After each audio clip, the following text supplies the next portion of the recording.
same height. When the corridor is open, it takes you're allowed to go to 4,500 feet above mean sea level, which is ace, because here it's 1,500 and here it's 2,000. Here it's 2,000 there as well. So that is a real biggie. Yeah, basically you have got no prayer or very little chance of getting all the way through there with a 1,500 foot ceiling, but you can get through there very easily. Is cross country always any time very easy? I don't know. Reasonably easily with a 4,500 foot ceiling. Really important that I point out the two ATZs. Thorpe and Retford, they're still there. This doesn't give you permission to go through the ATZs. So if you're over here and you start to think, oh crikey, am I heading at the ATZ? So you may be making decisions, right, I'm going to go through the gap, or I'm actually going to give myself more space, I'm going to go around to the south anyway. Just out of interest, people, I've slagged you off, Ash, so now's the time to put that right. The really experienced, capable XC pilots like Ash here, how many times have you used the workshop corridor? Used it. Yeah, you've used it how many times? About 3, I think. Okay, good. Yeah. And Neil, how many times you've used it? No, only the same, about 2 or 3. I'll try and go under it if I can, but... Under it, as in south of it? Yeah. Yeah, I've used it 3 times myself. It's not never full, isn't it? I'm glad it was there, but it wasn't like I was using it every time I went to XC. Anyone else used it on regular? How many times you used it, John? Just once. Yeah. I think we stacked it all up. There's probably hundreds of flights have benefited from it. So that's good. Every little bit counts. Okay, yeah, I don't know anyone who's sort of sneaked around here and then bust that bit. But I know people who bust it up here. We'll perhaps come back to that. I think Hudson bust, but he bust more of it. What did he do? He bust it here, yeah, exactly. I think it was more like that. Yeah. Steve Hudson, one of the most experienced instructors, and yeah. At least you do it properly. If you're going to do it properly. Right, processes and procedures. So, what happens is, on a good cross-country day, there's a group of pilots within the DSC who are well on the case, and so right, it's going to be a westerly day or a southwesterly day, good XC day, I'll ring up air traffic control and they'll set it up for you. So, you're going to ask me, well, who are those pilots? And the truth is, my list isn't up to date. Are you one, Neil? I don't know, I don't think so. Are you one, Andy? Yeah. Helen is. Kathleen Rigg, hang glider pilot, I'm sure you've heard of Kathleen is, and there's a few others. So there's a group like that, and basically, if one of that group is not going to be out flying, then it's not worth being out probably. So generally, it shouldn't be a problem at all. So they ring up, and if the air traffic control says, yeah, that's great, we're happy to open corridors today, there'll be a couple of hours lead-in time. So let's say Ash rings up at 8, it will be open from 10. You'd do well to get there before 10 by the time you've got good thermals on Bradwell and you've got away. You're more likely to be sort of half 11, 12 before you get anywhere near it. So that's, I've never known people, the sort of that 2 in leading time muck people up. Suppose it happened one time. So that's good. They requested it, it's open. You bump into Ash on the hill, is it, yeah, I've requested they're opening it, that's fine. But if you don't see Ash, how do you know it's going to be open? Okay, I'll come back to closing. So this is your methods of notification.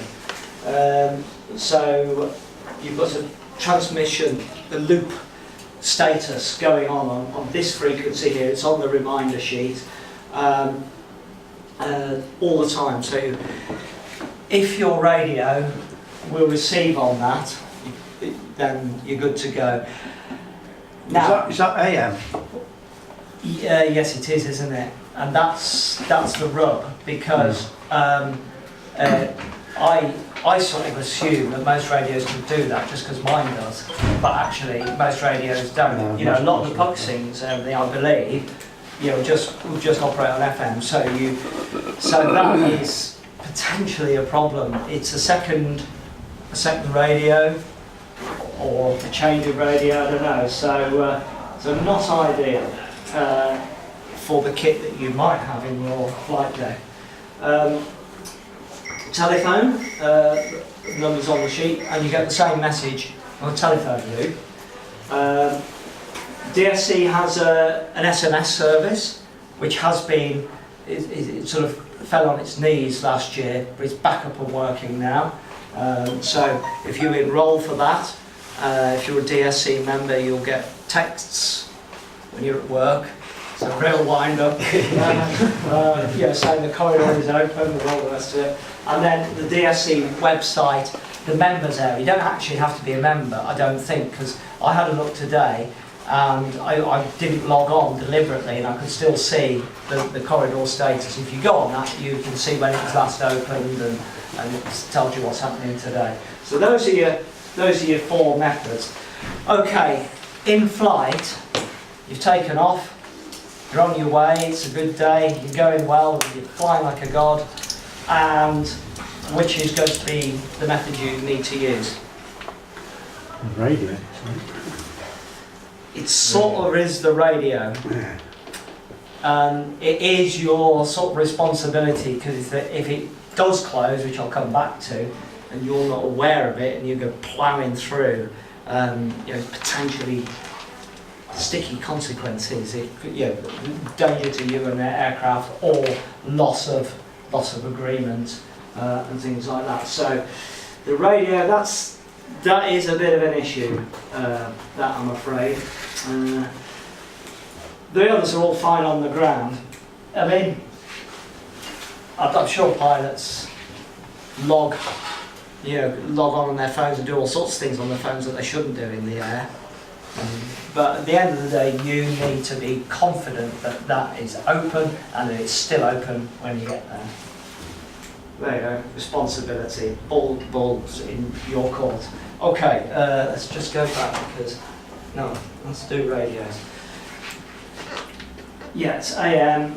Okay, when we discussed this last time, somebody Googled it and found an AM receiver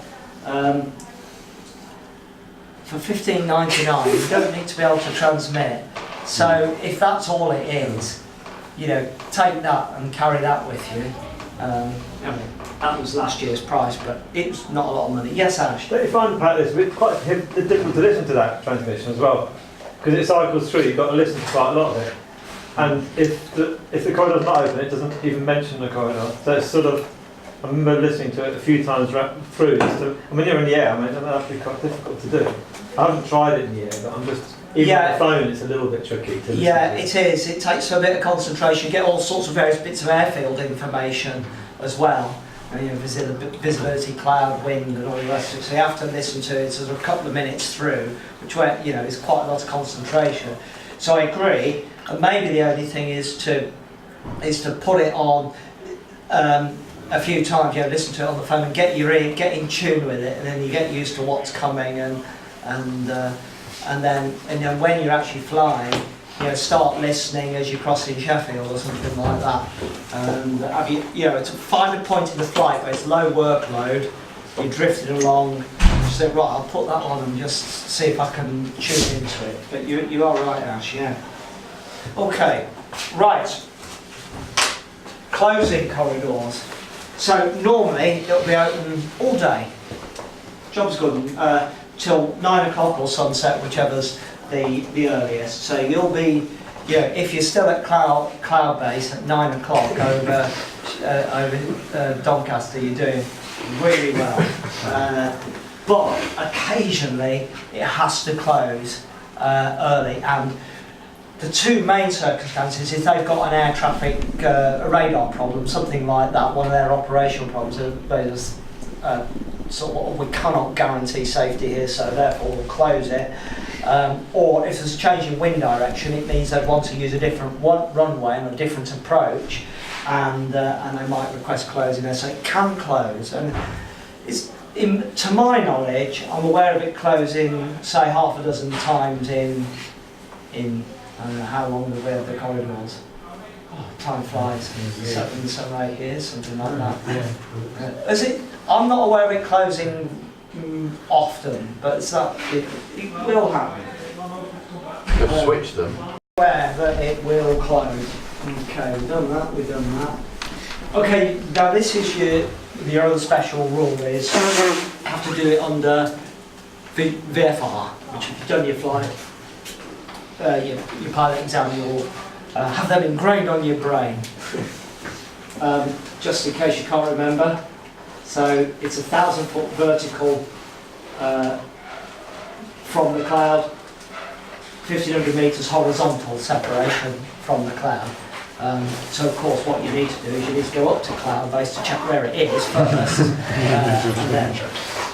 So those are also, I suppose, how do you apply that? Yeah, you definitely don't be hanging around in the wispies, just make sure you're reasonably clear. Okay. There's a good reason for that, because when you're through the corridors, that doesn't mean there won't be passenger jets using the same airspace as you.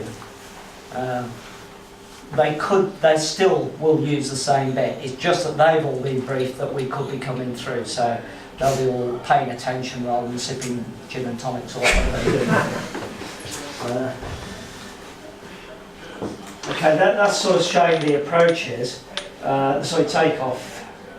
So here, this is your sort of pinch point in the workshop corridor, that gap between Retford and there. So the dilemma is if you've glided through here and you've started to get low, and you take a climb on the P of workshop, and you're thermaling up, you're thermaling right through the bit that they're going to be coming up through. I suppose the plus point is that at least when you're thermaling, you're probably more visible than when you're gliding. But I think ideally you really, really don't want to be hanging around there if you can avoid it. However, for those who spend any time near this airport or have flown through it, how many planes have you seen? One of my favourite fishing spots is over here, and I'm looking straight. Oh no, it's not. It's about there. I'm looking almost due west at Doncaster Airport, and I've been there lots, and I see like one plane a day if it's busy. So it's not. Theoretically, you could have conflict. But yeah, go on. I actually live there. I live at the airport, and I'm literally looking across to it near enough, and they are quite frequent these days. Flying. Do you think that it's increased recently? I've lived in that area particularly for 2 years, and then before I was Crow, just north of the area. I'd say it's hard to put an average, isn't it? But I'd say you must at least have 1 or 2 aircraft an hour. You can have 4 or 5 aircraft within an hour. Right. And they do a lot of flight training in that area as well, so you get repeated take-off and landings, and EasyJet are one for doing that, and there's another right. Particularly. That's really useful to know, so yeah. I need to go and do more fishing. And from Gamston you've got business jets flying out of there, the Learjets, stuff like that. Yeah. And at Retford there's a couple of people flying ex-military jets. Oh God. There's a couple of MiGs fly out of there. Right. Yeah, there's another couple of yeah. It's used quite frequently. Okay. So I think the message from that is, that pinch point that we're concerned about, actually it is a more realistic concern for getting 2 planes an hour. That's very interesting. Glad you came. Yeah. Thank you. Okay, right. So there we go. There's the higher traffic. Right, done that. Right. What do you need? Technically, I still this is what you should fly with, I still fly with, is the 1.5 million air map. But we all fly with the GPS, for the moving map as well. That is actually part of the conditions of you using the corridors. You have to have a GPS with the airspace maps on. Their argument being quite rightly so that your chances of messing up the navigation if you're just doing it on a map and a compass are much greater than if you've actually got a decent airspace map. So make sure you've got your airspace, you're used to your instruments. Nearly all your instruments will look different to the air map, so you have to do your homework, you have to be familiar with them. I'll give you the handout. Now this is really, really good. So let's say you actually don't have any call to use the corridor for for the next 2 or 3 months, and you've forgotten everything that I said, very likely. Have a look at Judith Moll's podcast. If you just put that into Google, it'll come up, and she's got a webcast briefing. It goes over everything that I've said tonight, and it's dead clear. It's really good. You can wind it back and have a look at other things, and it makes sense to do that every spring just before you start your cross country. It's a brilliant resource, and well done, Judith. And I forgot who did the brief. I think it was Mark Richards did the actual brief. Can't remember if that was, but it's really good. So you've always got that there. Right, when we're done, I have to have a register, so I'll put the sheet up on my laptop. You just come along during the break or afterwards and just put your name down. It does ask for your BHPA number. If you don't know it, don't worry particularly about it, but if you know it, just fill it in. Right, additional responsibilities, very important. The first one is this. Don't let me catch any of you using that airport, or any of your family, or any of your friends. We're failing a bit in this plan because it was really, really quiet, this airport, for years, and I do sense, particularly from what you're saying, that it's on the up. They've built a new South Ring Road dual carriageway from the M18 to the flipping airport. So they obviously think it's here to stay. Yeah, it's on the growth big time. Yeah. The same firm was the one that ran Sheffield Airport, and did very similar there. Look what happened there. Yeah. They built their houses on it. Yeah, that's true. Yeah. After they put the infrastructure in, yeah, the government ran. Sorry. I mean, ideally, we've got too many airports. It is ridiculous, and but anyway, if you don't fly from it, it will close eventually. Right. Have you learnt anything? This is the bit I'm always dreading. Okay, can any briefed pilot, i.e. you, request the corridor opening? No. Good. 101. Well done. What is the best way of keeping up to date with the corridor status? AM radio. AM radio. What altitude can you go up to in the corridors? It's the same for both, conveniently. 5,500. Above sea level, good. So not above ground level or not above takeoff. So having your altimeter properly working. What special rules apply when flying in the corridors? VMC. VMC. Yes, that one. Okay. Good. What's the normal closing time of the corridors? 9 o'clock or sunset. 9 o'clock or sunset, whichever is Soonest. sooner. Yeah. Oh, you're good. You're listening. Under what circumstances could the corridors close early? Change in wind direction. Change in wind direction, so they use different runway, different Radar. Operational issues. yeah, and something's messed up at the airfield, radar's gone down, or whatever. There we go. Off to skating now. Great. Right. So, any questions just on that bit about the RHADS corridor, not the cross country bit? That's after the RHADS. Yes. Yeah, generally, is it one corridor or the other that gets opened? Yes. They never both open together? Occasionally both have been open together. Or is it what Neil said? Is I think sometimes somebody from a slightly further north club might want to cross through, yeah. coming south, and if they put in a request, things have happened along those. I've had texts, I'm sure I've had texts when they've both been open. Yeah, Yeah. yeah. Yeah. I've asked for both. You can get both. You can ask for both buildings. Yeah, yeah. You have some of those days where you basically want to go straight through the middle, but unfortunately we didn't manage to negotiate a corridor. You can ask for it. So yeah, And we've also seen it opened when it's not flyable here. Yeah, You that's know, what I the meant. northern clubs have opened it, the Sailplane Club have opened it to come Yes. south. yes, we're not the only users. Yeah, Yeah. absolutely. Yeah.